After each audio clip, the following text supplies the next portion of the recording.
Part 2 explores more aspects of the novel, things that you need to keep in mind while reading a novel. You have to look at characters and characterization. The two concepts are not the same. Characters are just the kinds of characters that you will encounter in the novel. Um, some of them will be main characters, some will be minor characters. Um, we normally talk about a protagonist as the main positive force in the book, main character. The antagonist will be the opposing force to the main character. Um, Characters can be round or dynamic. In other words, they are more lifelike. It is true about human beings that they can change, right? So if a character is able to change, that character is a round character. They grow, they change through events. They are complex in temperament and in their motivation, right? And they can surprise the reader just like any person can surprise another person. They are real people. Then, of course, we get characters that are used within a novel in addition to the main characters. And they are just there as a kind of a comment on the main characters or something. They are flat, they don't grow, they are very often stereotyped, they always remain the same, they will never surprise you, they'll always do what they do. They are extremely predictable. As we said, a round character can surprise you. So it's the difference there. Round, they are real people, they can change, but the flat characters are predictable. You will know exactly what they are going to do or how they will react. These static characters are also only two-dimensional. There's no depth in their characters. They are built around a single quality. Like we said, they are stereotyped very often. They lack subtleties. Everything's in your face. There's nothing subtle about them, and they have a limited function. They are secondary characters. So we can see that the flat characters are directly opposite to the round characters, the main ones around which the story is actually built. Characterization is how the author makes this character come to life in the story. So here we have to look at the development of the characters. In other words, we're going to have a look at this character. This is how he starts, then things happen, and how he thinks about things. More events happen, and he changes. Now, how does the author do this? He gives us all kinds of clues about the character. For instance, by describing somebody's external appearance, the way in which the person dresses, for instance, it tells you something about that character or his personality. The choice of a character's name is very often more important than you think. Always explore that when you read a novel. Sometimes it's just a picked name, but to give you an example, in The Great Gatsby, Daisy Fay, the Fay means fairy, so she has that fairy-like quality about her. There is Nick Carraway. Think of the caraway seed that sort of, flies or transports in the wind and then just grows somewhere else, where he goes from the one place to the other and then he goes back. Very often the names do tell us something about the character, but not always. But it's worth looking at. So their names, their physical appearance, the dialogue and the diction, the way in which they use language will often tell us something about the level of intelligence or the level of learning that the person has engaged in. So, or sophistication, right? and things that the person can do. If the person plays the piano or is very good at playing the harp or something, it also gives us a little bit about his upbringing, about where he comes from. Is he from old money? Is he from perhaps new money? Does he speak in a way that sort of gives that away? So all of these things reveal thoughts and attitudes and reactions. Also, we have to look at what other characters say about characters. But then, of course, we have to evaluate what they say about a character by looking at that character and his characteristics. How narrow is that person's perception, perhaps? Is that character just simply too stupid to really understand this other character? And now he makes judgments and prejudices. So you have to engage in the dynamic with the characters to see how the author actually gets you involved and how he makes his characters come to life. Also, their emotional reaction to certain events, to certain incidents in the narrative will also give you an estimation of the emotional intelligence of that person, perhaps, or some other aspects of who he really is. Now, the structure or the plot is something that we are going to pay a lot of attention to, and that I'm going to focus on when we explore the novel after these first two lessons. Now, you need to understand the difference between a story line or a story and a plot. Just for the record, listen to this. The king died, the queen died. That's a story. Things happened. That's a story. But if I say to you, the king died because he was grieving the death of his wife.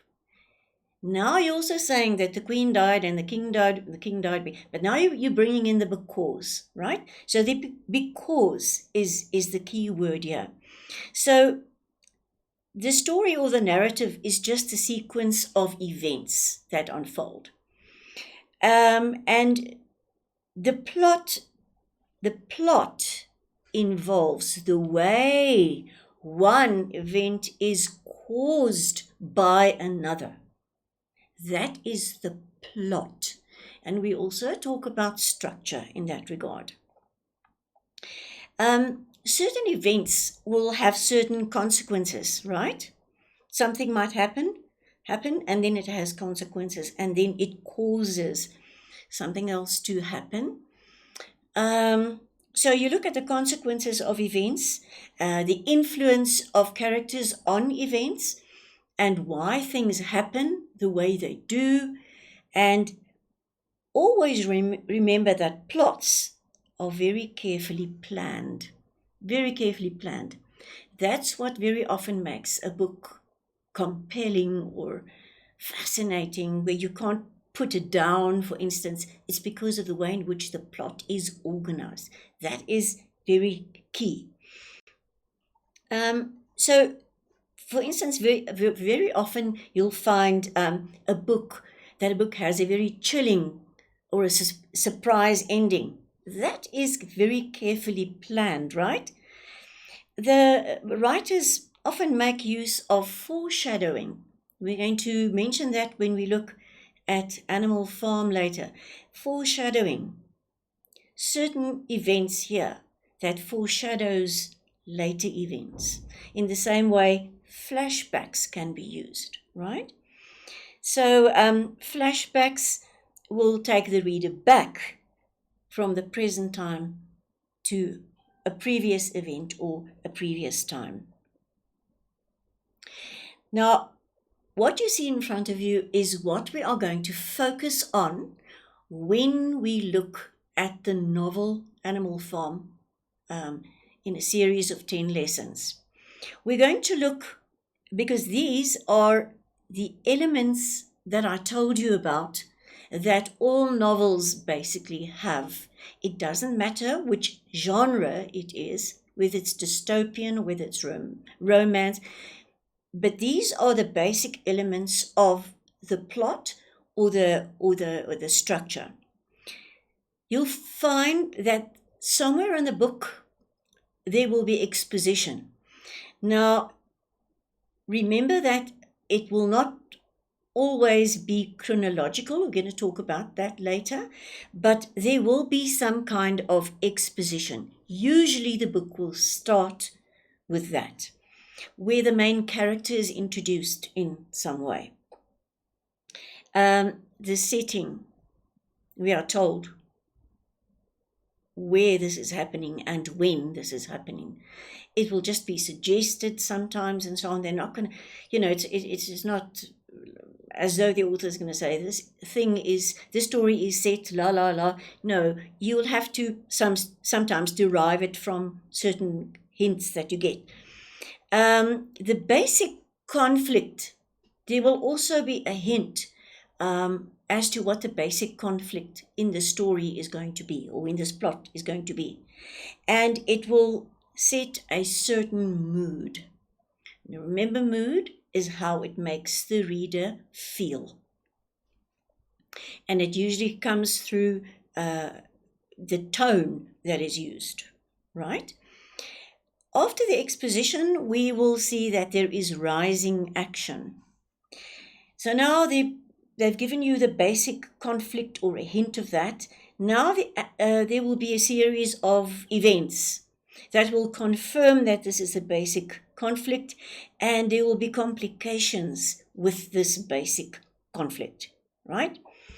And these complications that started with a basic conflict and now is complicated and so forth will eventually lead to what we call the climax of the story. And that is the most important clash, the most important event that happens in the book, and that everything has been leading up to, right? And after that, there will be falling action. In other words, after that main thing happened, there will be falling action. And the story starts winding down. The consequences of this major clash will become known. The results of it will become known. The action will start falling. Until we reach such a point that we now see the conclusion of the falling action. These were the results of that main clash, of whatever this led up to. So now there is finally a resolution, a denouement, a resolution to this. In other words, there is some kind of conclusion is reached. And only then, when we get to that point, we will understand the plot in full, and the themes will all fall in place. It will all be clear to us what this is all about. Sometimes the ending of a book is open. In other words, it leaves you without a final resolution. But there are so many suggestions as to what this could eventually lead to, or what the result could be, but they like to keep the reader guessing and writing his own ending or their own denouement. That also happens sometimes, and it's an aspect of style. So as we said, that we're going to look at the plot or the structure, all these things that I've just spoken about, and we're going to explore those when we read Animal Farm, or when we talk about Animal Farm. But also remember that the same thing happens with the subplot. If there is a subplot, it will also have all the elements that I've spoken about here. The exposition, the rising action, the climax, the falling action, the denouement. It will follow the same structure. Now, in order to make the story interesting, what the author does is he manipulates these things, so that sometimes he doesn't start, say, with, oh, here is the setting, here is the main character, this is the basic plot, blah, blah. He brings that in later. And he perhaps foreshadows these things in the beginning by placing us in the middle of the action. So despite the fact that it's not always in this order, the elements will always be there. The writer might make use of a linear structure. We talk about a linear structure. That means you start at the beginning and you end at the end. The story follows chronologically. Then sometimes they make use of a circular style. They start at the end, right? And then you get filled in on all the others. So you're going to still have your rising action, your falling action, your climax, but it will just be in different places. And stylistically, that is what makes the reading interesting. That's what engages the reader, because the reader has to make the jump from this to that and understand what's going on. Sometimes they start what is called in media res. That means in the middle of events. In other words, with the main action or in the climax itself. So these then are aspects of style. Can you see? These elements that I've talked about will always be there, right? But the style might be different in every single novel that you read. So in the midst of the plot, the exposition is sometimes bypassed, as I said, if you start in media res. Then there's another interesting style that you may have encountered, and that's what is called, it's become very popular again. It was very popular a few decades ago, but again now, where they make use of stream of consciousness.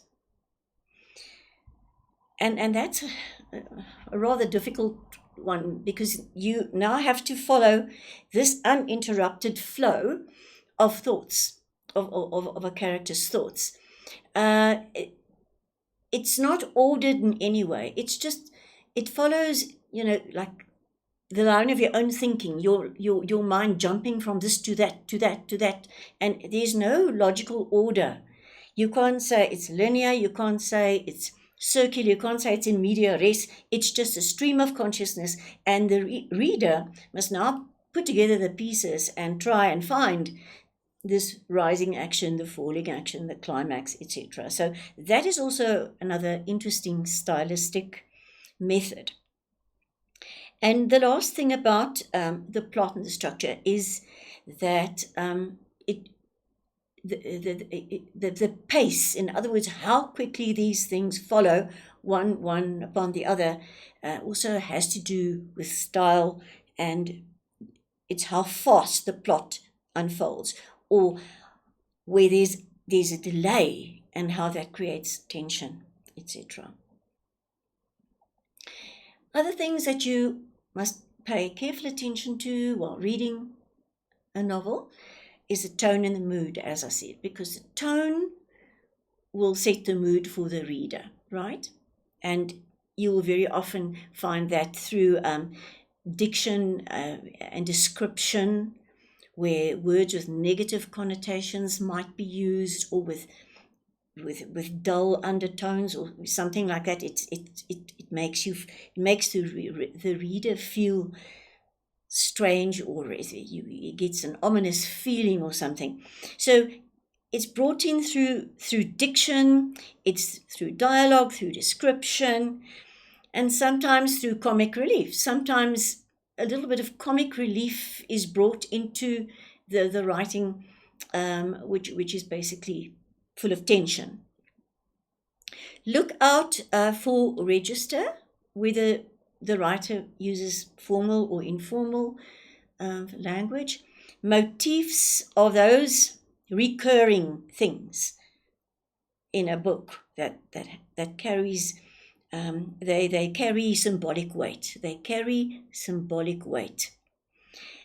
Not as much as symbols as such, but there are just things like he uses, say, flowers or something that come up, or birds, right? It's motifs. Also look at the use of the narrator. Look at the point of view of the narrator. Is he omniscient? Is he the fly on the wall, knowing everything and seeing everything? Is he the first person? Is it an I narrator? Is he one of the characters, or she one of the characters? Reliable or unreliable, all those things. You look at the sentence structure and, of course, the effect thereof. And as is the case with any literature, you use at the effectiveness. You look at the effectiveness of literary images or devices. Any of those poetic devices can also be used in narrative, right? In novels. So look out for those. Look at the choice of tense, right? And the effectiveness of that. And also look for ironic twists in the plot and how cleverly they are very often brought in.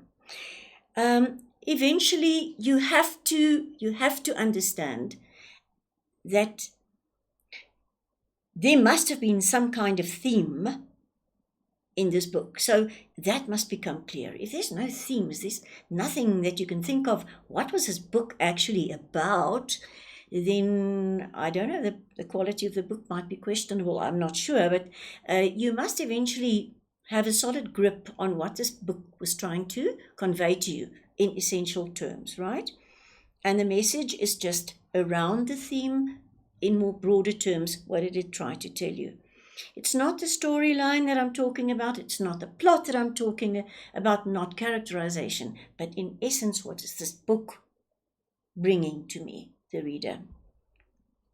So the theme then, as you must have heard a lot before, is the main idea explored in the novel.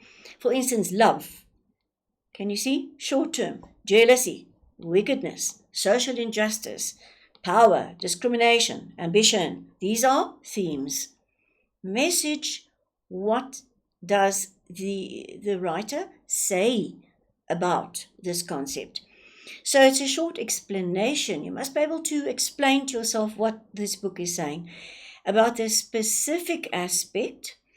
For instance, if you said it was power, was the theme, how power corrupts and how absolute power corrupts absolutely. Can you see you have elaborated on it, for instance?